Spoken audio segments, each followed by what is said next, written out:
the Neptune F1. It's a red onion, as you can see. It's the best onion that you can ever see on the market.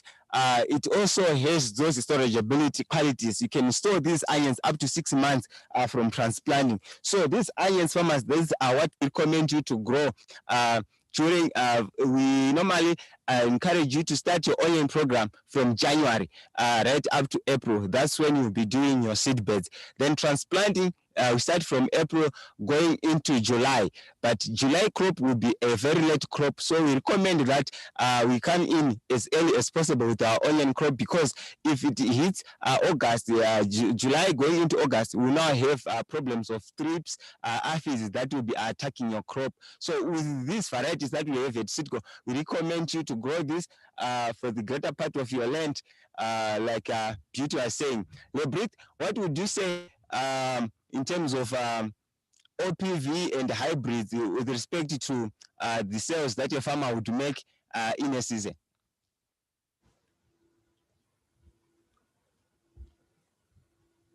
Thank you, Clemens. You see, farmers with onions, one of the greatest mistakes that you can make here is choosing a wrong variety from the start. Remember, I'm talking of 800,000 wrong seedlings in your field. All your effort, all your money there, it's really a big issue. For onions, the best that you can do to yourself is to choose the correct variety and ensure that it is a hybrid. That's very correct, Clemens. For farmers to realize the benefits, they really need to get a proper hybrid that then gives you the uniformity, and that uniformity then gives you the yield, that gives you the storability. Beauty, now with onions, in any concluding remarks before we move to our next crop, which is fine bean? Correct, Lebins. Looking at onions as well, as Clement said, comparing OPVs with hybrid, we had this discussion with a farmer where we said, let's go for half a hectare of your OPV and half a hectare of your hybrid. And Lebins, truly speaking, with OPVs, maybe almost it's double. OPVs, the price of hybrids is double the price of OPV. But when it came to yield, the difference was so huge that the farmer appreciated hybrids. Even in terms of the growth rate, hybrids matured very faster. And in storability part, hybrids gave a better onion after 3 to 6 months. And to me, Lebrin, looking at even the horticulture recovery plan from the Ministry of Agriculture, they are looking at us improving on our exports versus our importation. And onion is one crop where we are importing from other countries. What will be your take or advice that you give farmers in terms of the onion production? Yes, very truly speaking, as a country, we import two crops that I would say they're disappointingly quite easy to grow. You mentioned onions, carrots are part of them. So as farmers, let's look into onions as a crop that we substitute imports. Please, let's look into that. And the first right step that you need to do, choose a correct hybrid, a hybrid that will give you uniformity, a hybrid that is going to give you the storability that you require. Remember, with our onions, our cutoff normally in terms of harvesting, it is around your October period. So you want an onion that will then take you into your March, so that you sell it as dried onion. Correctly, Brent. It's so exciting to me when you go into the supermarkets, your October, November, December prices, Lebrin, you would like buy onions and store them for your May, April cooking season. But farmers, let's take heed.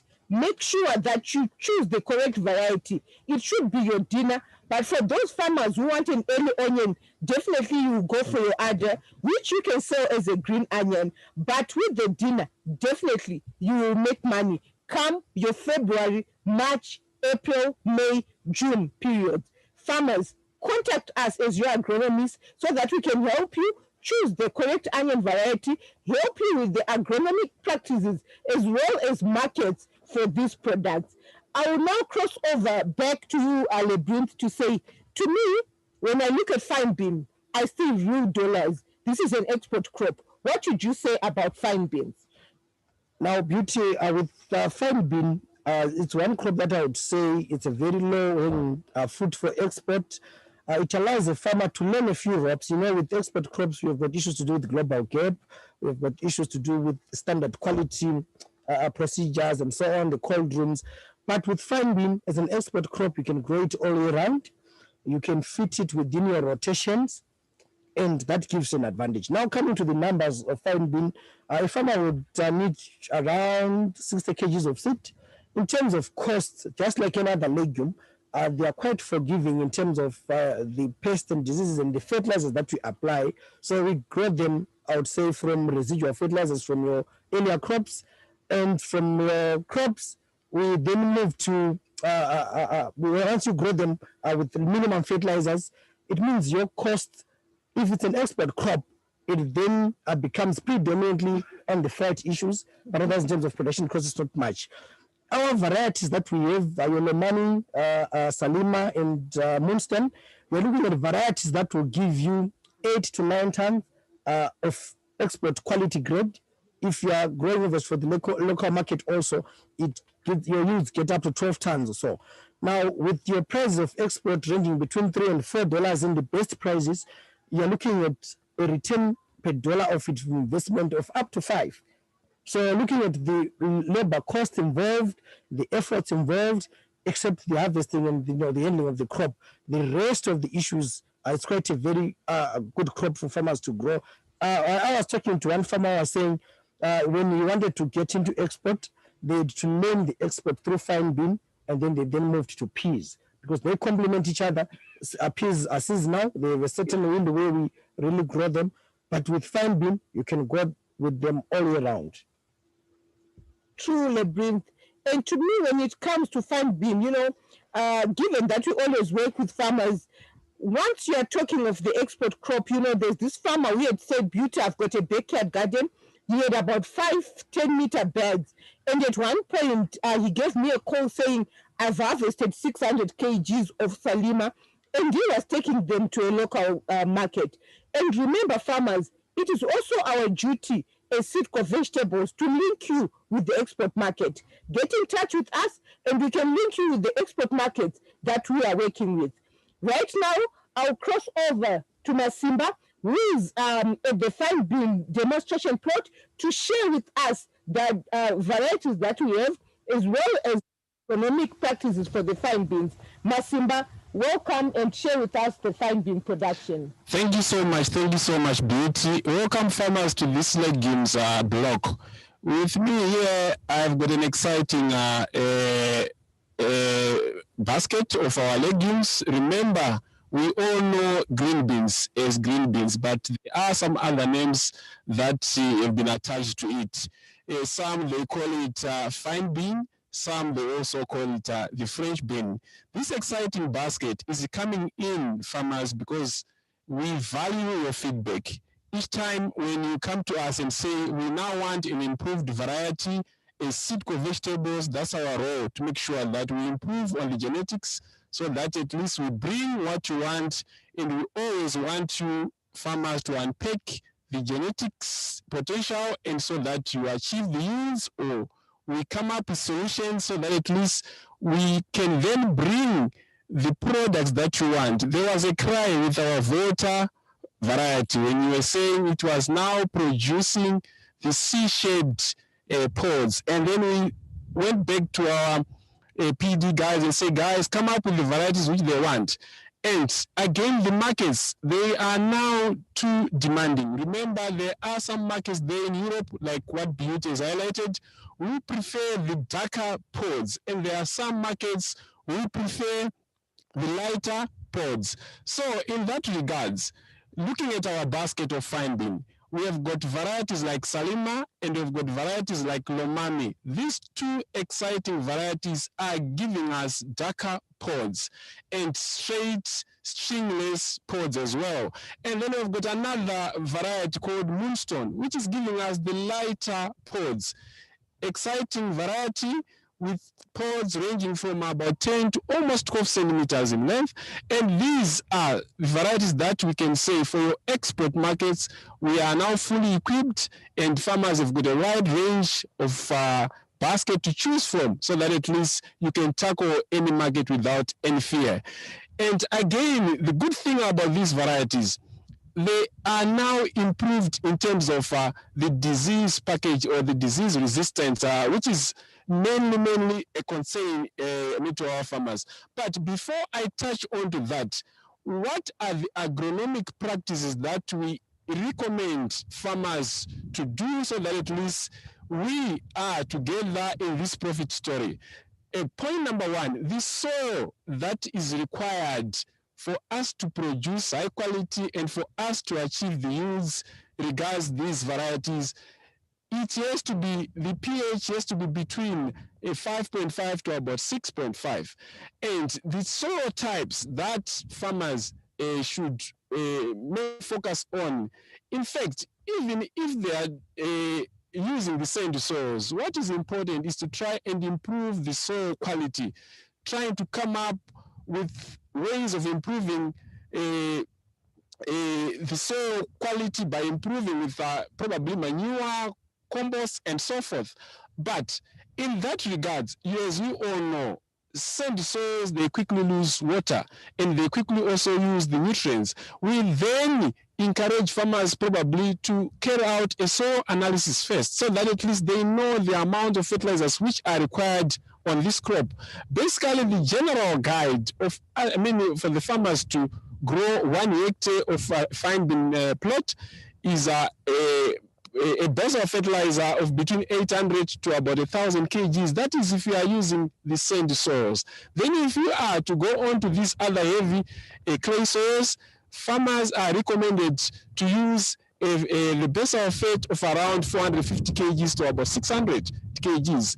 And for us, what we are mainly concerned about is the yields. The yields are more important. And how do we achieve these yields, farmers? With a peck size of about 60 to 65 kgs of seed is enough for us to do 1 hectare.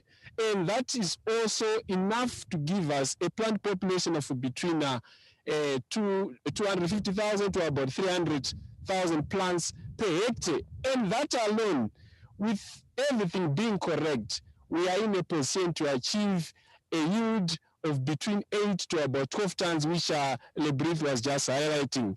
But again, all these yields are not just achieved.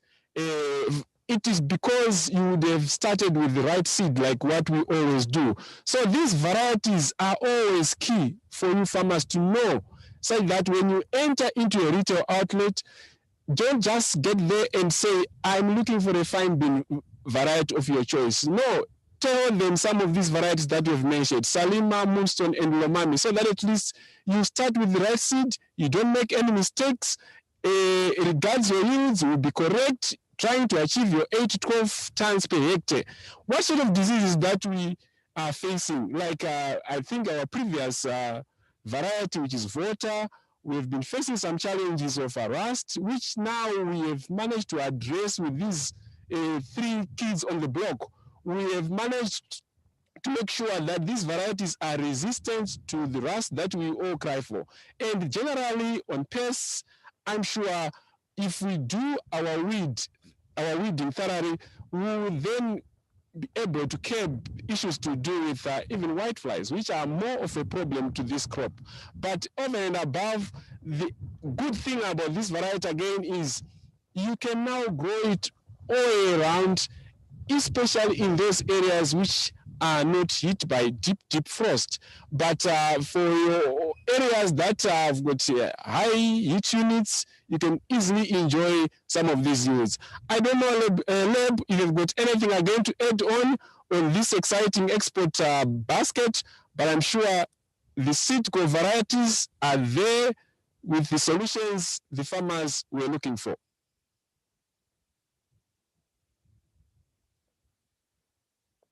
Thank you, Masimba. That was quite insightful. We always say farmers start with the right seed. Beauty, the cost of seed in most of these gross margin budgets is only 12%. And the remainder of the 88%, is the other cost.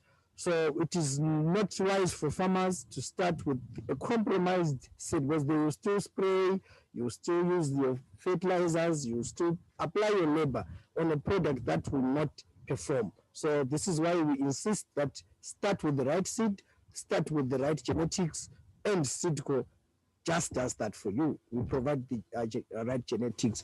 And with fine bean, it's a crop that, you know, like we were indicating, it's a crop that is an export crop. And this is where we are saying start with something much easier. You can then grow into peas, you can then grow into chilies and so on, but you can start from the fine bean. Thank you, Labyrinth. I think I would comment about Miriam. Miriam, you're saying you couldn't hear us clearly. I guess now we are loud and clear. And I'll hand over back to Masimba to just conclude on your fine bean and sugar beans production. Okay, Beat, before I conclude, I think I would like to answer Miriam. Miriam, thank you so much for your question. I'm sure you are already asking about the markets, which means Miriam is already in the field, Beauty. She has already started the production of fine bean. Miriam, the markets as we speak are broad.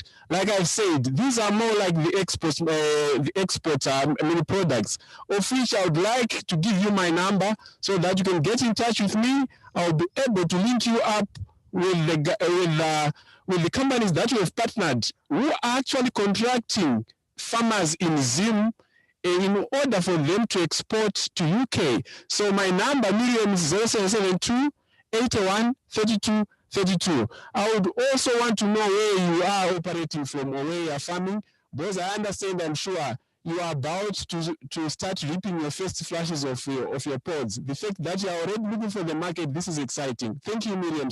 Thank you so much.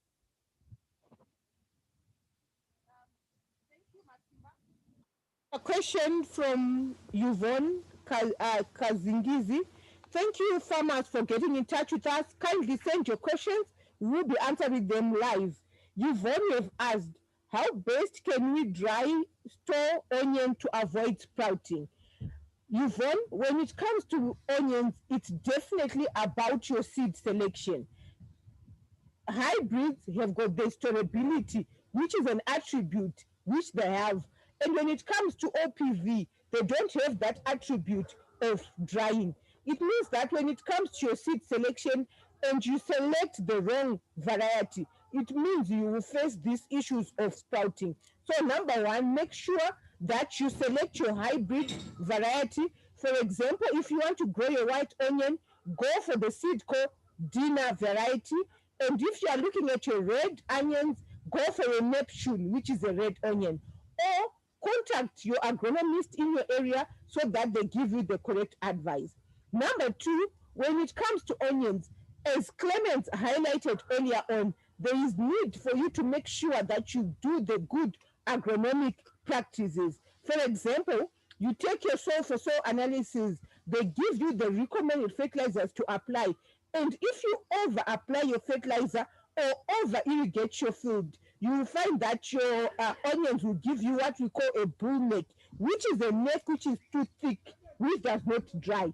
When you look at this onion you've won, the neck 4 Clement was talking about means that the onion is now closing on the top to make sure that it doesn't sprout. So once you've got a bull neck, which is a thick neck, it means that onion won't dry very well. That can also lead to sprouting. The third point will be, it's about your storage. We are looking at you having a shed which does not allow direct sun to hit your onion. Number two, there should be enough aeration or air circulation within that shed. And number three, you should make sure that your onions are well spaced in that shed. Also, farmers note, I will go back to the harvesting tips of your onions for the sake of Yvonne. We are saying you come in whether with your blade or you pick out your onion when the neck 4 is above 80%. You leave your bulbs in the fields in a windrow where your leaves are covering the next bulb to make sure that excess water in the field is lost. From there, you take your onions and tie them in a bunch where you're going to hang in your shed. With that, you won't definitely you won't have any sprouting. Farmers, keep on sending your question. Leblanc, I think we've got another question Yes. from Wilson. Yes, Beauty. We have a question from Wilson Marada, who is checking whether he can utilize his land which is within his orchard. Now, what we want to appreciate is how old is the orchard. If the orchard is now providing shade within your working spaces, your crops will definitely not do well. Our crops require sunlight to convert all these things that you apply them into a proper yield. So therefore, if your orchard is now a fully established orchard, probably a 3-4-year-old orchard, you may not be able to grow onions. Otherwise, they'll respond in getting elongated.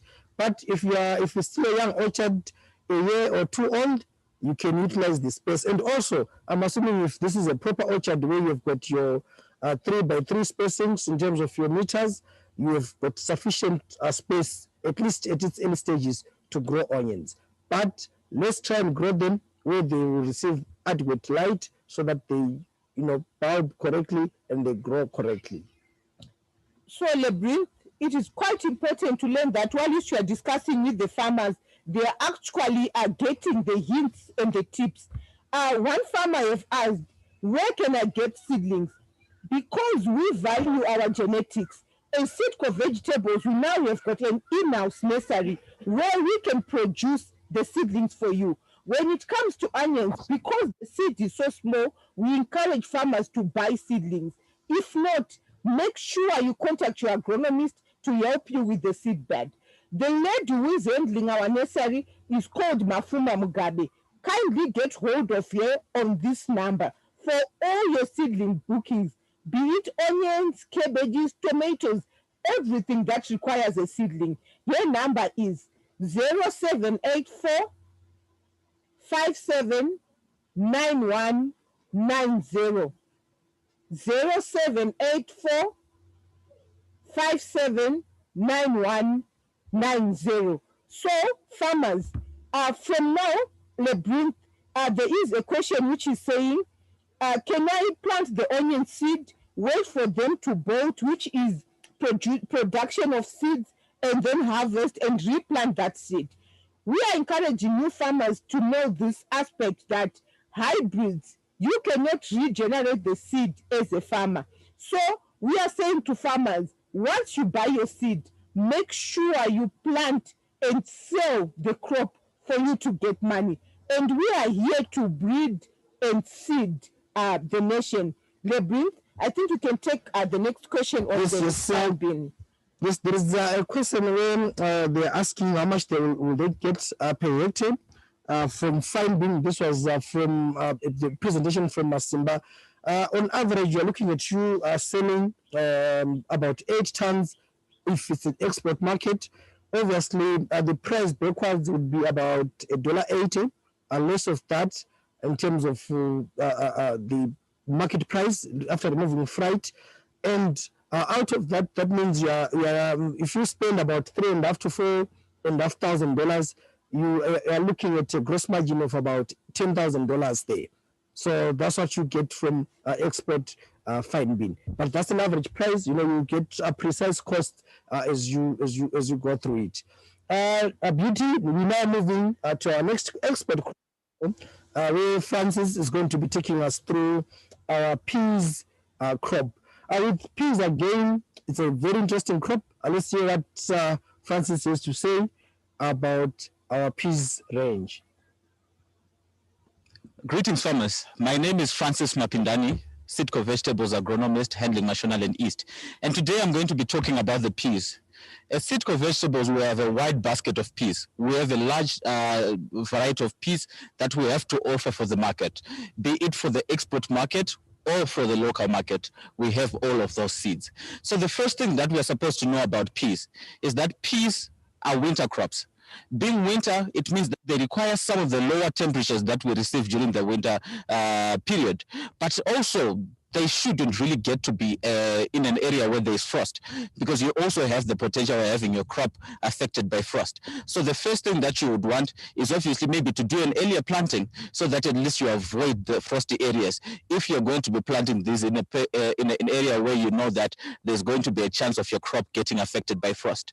And also, If your area doesn't have any frost challenges, then maybe you can just plant it even up to around April. But the first plantings for the first harvest, you can do those as the rain is starting to taper down. Usually that's from February to around March for the first plantings of the crop.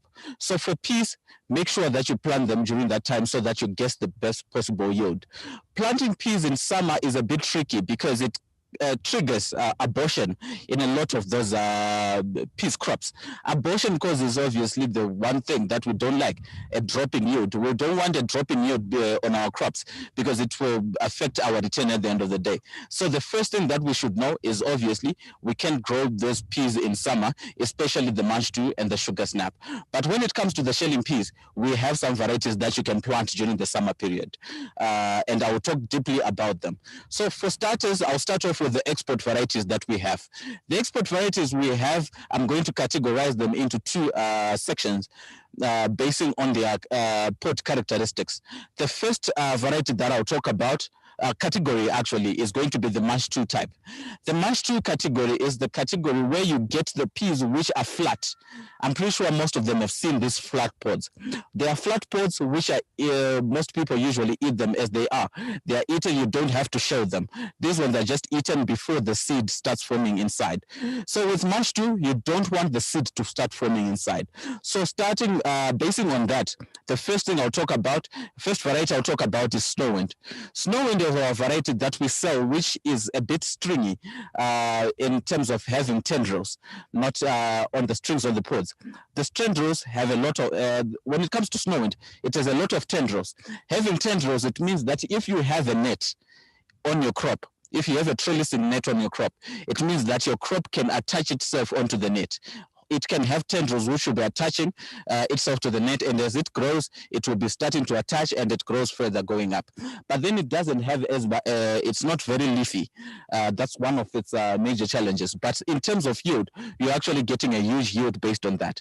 So the other variety that we sell is called Snow Green. Snow Green is now a bit of the opposite of what Snowwind usually gives. So being the opposite, it means that it has the same kind of pods that you get on Snowwind, but then it's now very leafy. It's more leafy and it has lesser tendrils as compared to Snowwind. So it means that for farmers, what we would actually want them to do at the end of the day is to mix the two varieties. Most exporters, they usually buy both varieties. Maybe if you're planning to do 1 hectare of these varieties, one could actually buy maybe a 25 kg of Snow Green and a 25 kg of Snowwind. After you've mixed them, you know that you have an even balance of a variety that can attach onto the nets and a variety which has large leaves, which helps in terms of photosynthesis and also increasing your yields. So that's where we usually differ from those. But yield-wise, we're all looking at yields that can get up to 8 tons if they are grown very well. And growing times are the same times that we mentioned. The starting times that can start in February for an early planting, so that at least you can be earlier onto the market. That would be the best time for that. So look into that. But after growing after July, it can be a bit of a problem because you know that your crop is going to approach into the hot summer periods that we experience during that we usually experience during the hot season. That is usually from around September getting into October. So you would actually want to control this. So it's much more better to stop planting your crop a bit much more earlier. And if you want an export crop that you can do after this period is obviously the fine beans, which does very well during the summer period. And the next category that I'm going to talk about are the shelling peas. The shelling peas are usually the most popular in Zimbabwe. People want peas that can be shelled. You shell them, then you sell them as the peas. So what we usually do when it comes to those varieties, we usually want to give a farmer a variety that is high yielding, that gives you a number of peas within one pod, usually averaging between 9 to 10 peas per pod, and obviously having some characteristics that makes it look very much more appealing, and obviously having longer pods as well. So the first thing that we will check, obviously, is we want a pea that can give you a number of peas within the pod. So looking at that, the first variety I'll talk about that we market very much is called Rainer. Rainer is the variety that has a very, very good yield when it comes to giving you peas, a high peas yield. Looking at this variety, is a variety that has potential to give you between 7.5 to 8 tons over a full hectare. 7.5 to 8 tons of peas shelled. So this is a very good variety that I feel like every farmer should actually target. This is a very good winter variety that you can plant during the winter period, and you can get yields that are actually very that high, that can be actually very high. And also another thing that we can look at is the issue where you can actually plant it a bit later into the season, planting it in July and then encroaching into the summer period as well. This variety has the potential to do that. And also looking at it, it has peas that are actually very much bigger. So it means that you have more weight when it comes to this pea variety. More weight means that you are going to have a better return. So this is a variety that you can try. The other variety that we sell is called Summerwood. Summerwood gives you slightly smaller peas and obviously a slightly smaller yield. We're looking at between 6 to 6.5 tons over a full hectare. 6.2 to 6.5 tons is a bit of a smaller yield, but looking at the quality of the peas, the quality is actually very good and it's actually high as well. And the peas are very sweet as well, so that would be another variety that you can try out. But in terms of yield, if you're looking for a variety that can give you a high yield, then definitely the variety that you have to look for is Reina. If you're looking for a variety that can give you a better quality crop in terms of the peas that you can get, obviously Summerwood can be that, but obviously you are getting a smaller yield. So for that, based on all of that information, you can choose between either Reina or Summerwood, depending on what your market wants. Then the last category that I'll talk about are the sugar snaps. When it comes to the sugar snaps, we have 3 varieties that we market at Sitco. The first variety is called Sugar Lady. When it comes to peas on the sugar snap side, and also on the Manch 2 side, there is a concept where you actually want a variety that is stringless, where if you are shelling the pea, it doesn't have any string that comes off attached to it. So that's one of the things that we actually want when it comes to Manch 2 peas, and also the sugar snaps. So looking at Sugar Lady is a variety that doesn't have any strings. Not having any strings means that you actually, when your crop gets to the market, this crop can actually fetch a higher return. So you need a stringless variety. And the first variety I'll talk about is Sugar Lady. Sugar Lady is stringless and it doesn't have any strings on it, and it gives you a higher yield as well. Yield wise, we're looking at something that can pay between 6 to 7 tons over a full hectare. And the next variety I'll talk about is Cascadia. Cascadia can get up to 10 tons per hectare. But the only problem that we have with Cascadia is that it has strings. So it means that if you're planning to sell your crop to a market which is very particular about the strings, then this is a variety that you shouldn't sell. So basically, you need to actually know about this. Does your market want the strings? Is your market very fussy about having a stringless variety? You should actually get to know that. And the last variety I'll talk about is Super Sugar Snap. As you can hear by the name, it's a super variety. It's a variety that is indeterminate. Being indeterminate, it means that it can grow taller. It can grow up to a height that can get above 2 meters in terms of height. Getting high like that means that obviously you are getting more flower sets. Getting more flower sets means that you are going to get more pods. So that means that you need to actually get to trellis it a bit much more better, have a better net. That is actually something that is necessary as well. So you need a variety that can get up to that high so that you can get a high yield. So it's a variety that can get up to 12 tons. Good agronomic practices are needed. So be sure that you get your soils tested, and you also check with your market, the exporter that you're working with, on the chemical use within your crop. So basically, Beauty, I think those are the major takeoffs that I can take on the peas. So peas, for the shelling market, for the local market, go for Reina, go for Summerwood as well, if you're looking for those varieties. For the exporters, get Snowwind and Snow Green for the Manch 2, and Super Sugar Snap, Cascadia, and Sugar Lady for the Super Sugar Snap, for the Sugar Snap varieties. Back to you, Beauty. Thank you very much, Francis. Swanda, when Francis was presenting, I just thought about our lunch. I'm used to the shelling peas, but today having the Manch 2 and the Sugar Snap, it was quite exciting. What do you think about us consuming our export vegetables locally? No, it's something worth trying. Farmers, we have to normalize also testing these sugar snaps and these Manch 2 peas, rather than only exporting all of them. We need to give them a try. They're quite tasty. You can actually enjoy them. Thank you. On our questions, we got a question from Baba Nyasha. He is asking if we have got the SC608, which is our yellow maize. Yes, Babanyasha will be having the yellow maize in stock next month. That is suitable for your green mealy production. So get in touch with us, depending on your province. Just contact your nearest agronomist for availability issues. To me, Labyrinth, wrapping up, we'd like to thank you, farmers, viewers, for joining us today. Tomorrow again, we are live on Zoom. Send us your questions so that we can share our next crop. But to me, it's exciting when I talk about Rape Rampart tomorrow. So join us tomorrow, same time on Zoom, as well as our Facebook. We will be live on Facebook. That is our Seedco Zimbabwe page at 4:30, discussing other crops as well. And tomorrow we are there 10 o'clock Facebook discussing enshona chitaura nevini rwamai tichikuluma tiripo pafacebook todzoka zvakare around 4:30 where we will be showing the different varieties that we have. As Seedco Vegetables, we thank you very much for your support. We thank you for your farmer feedback, especially those farmers who are really appreciating what the genetics is doing in their field. Labyrinth, over to you. What is the overview of the farmers who have been growing the export crops? Well, with export crops, where we are going as horticultural farmers, in the next 2-3 years, we are looking at a situation where all of us will need to grow at least something for export. So the earlier we start, the discussion was quite comprehensive. Your sugar, your fine bean, that's your entry level. You move on to your peas. You consider your chilies. We're also going to talk about chilies, I think, during the course of the week. We want to thank you, farmers, for joining us for this meeting. Also taking note that you're going to be live again tomorrow at 1, looking at more crops in the field. Because of COVID, we couldn't meet and gather together, but we are taking this experience to you live from the field.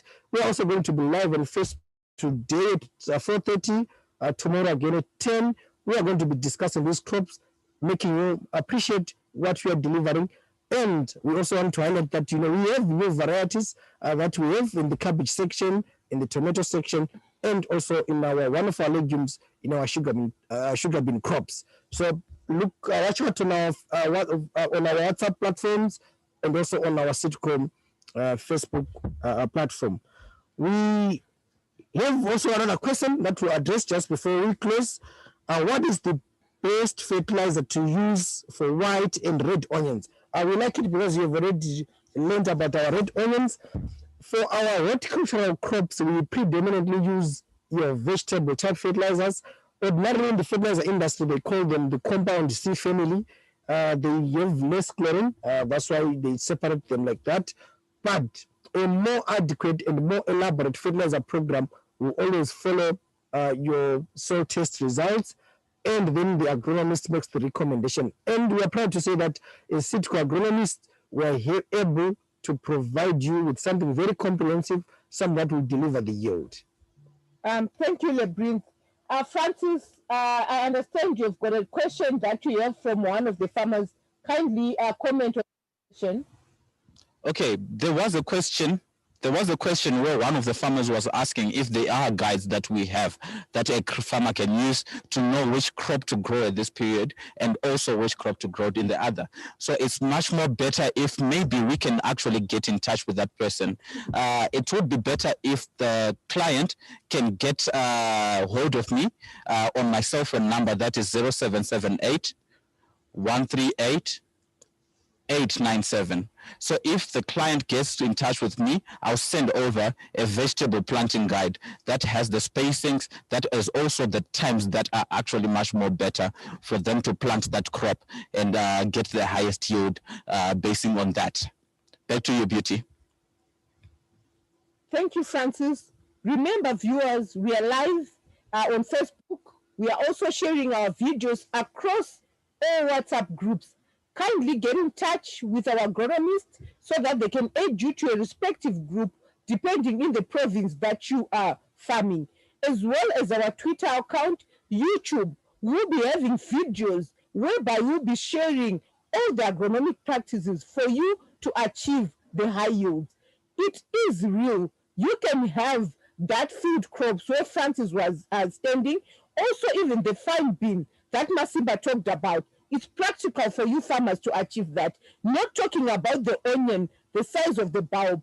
And also remember the vegetables that we discussed today. 3 of them, they are all suitable for export crop.